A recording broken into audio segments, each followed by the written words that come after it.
Hey, YouTube world, all the guys on Facebook that might see this.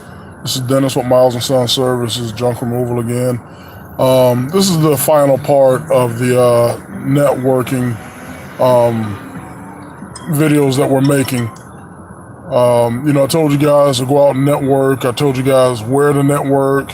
But the final part of that is once you do network and make contact with other business owners, you have to take it a little bit further. You have to be able and be ready to engage and meet up with the people that you've met at the networking event. Hey, what's going on, DTN? Glad to see you chiming in, man.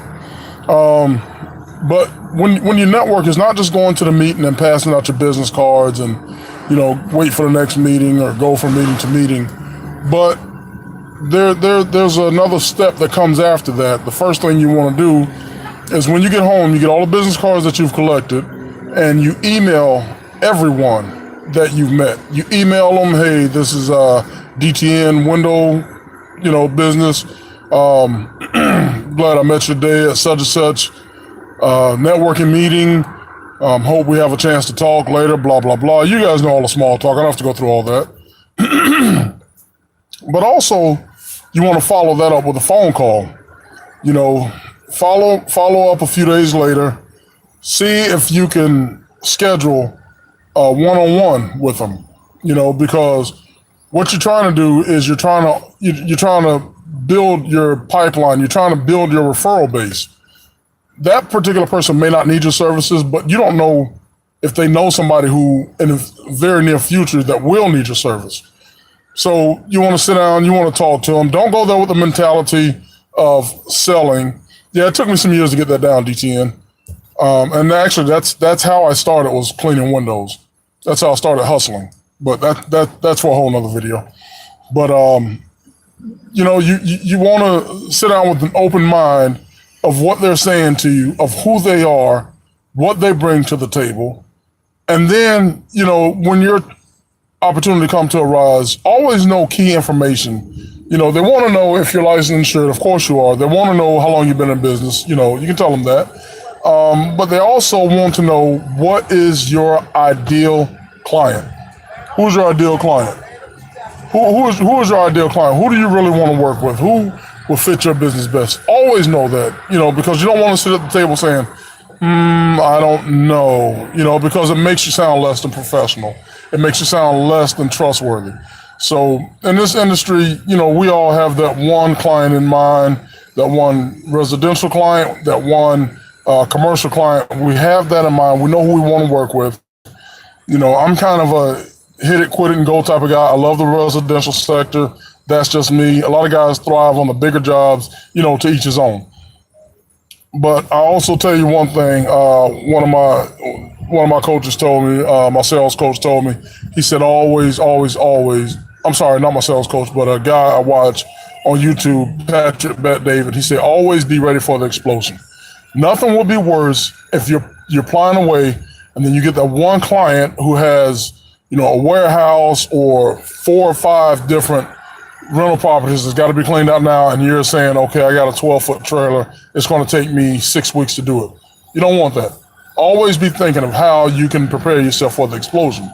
So my point is, with this networking, is that you do follow-ups. There's nothing wrong with following up.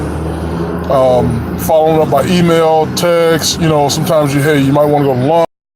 Sometimes you might want to put a bunch of people together and network, And I gave you this free tidbit that was passed to me this morning. You might want to do a lunch and learn. DTN, if you're still there listening, lunch and learn, invite about 12, 13, 14 realtors out to lunch. They can come, sit down, you buy them lunch, in a private room. You find out who they are, where they are, what they do, what they need, and then, they're learning who you are, what you do, and what you can do for them. Always know one thing in business. It's not about anything else but what you can do for a client. That's what it's about, man. People only want you if you can do something for them. And we, as junk removal company owners and small business owners, entrepreneurs, our main task is to solve problems. That's it. We're not there for anything else. but to be problem solvers. Don't take anything personal. Don't think you're part of the family. You're a problem solver. Do your business. Get out and go. Okay? All right, thanks, DTN. I appreciate you watching. I hope I said something that could help you. And I hope, these things are coming to fruition for you, But like I said, I don't know what city are you in, DTN?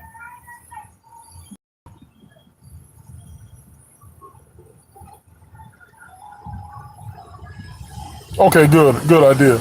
But whatever city that you're in South Georgia. Okay, only thing I know about South Georgia is Statesboro. I think Statesboro and Southboro. But at any rate, if you get up towards Albany or, some of the bigger cities or whatever, Tifton, wow, I drove through Tifton one time back in 1995. It's been a long time. They had cotton fields out there. I don't know if the cotton fields are still out there. But my point is, get to a closer, a little bit more progressive city. If Tifton is still that small town, find out where their chambers of commerce are, and you can start from there. You can test out a couple of events, and you'll know whether or not, if you want to join, you can tell by the white as snow. You can tell, by the people that are there, whether or not if you want to join them, if it's a good fit for you. And I don't want to say anything negative. With everything, it's got its ups and downs. But just to let you know, when we first started networking in 2011, we were networking with a chamber here in Tampa, and we averaged, I want to say, from February of that first year until the end of the year, we averaged about 2 jobs a month just from being members of that chamber. So you're going to get your investment back, plus you'll make contacts, plus you'll make, you make money on top of it. So, all right, guys, I'm getting ready to log off, and I appreciate you guys looking in on post this in Facebook groups, of course, but check out those networking groups. If you got somebody who can attend them for you, it'll be great. DTN, check out BNI. You too, brother. Check out BNI, Banana Neptune Igloo. BNI networking, man. There's got to be somewhere close to you. All right. Thanks a lot, guys.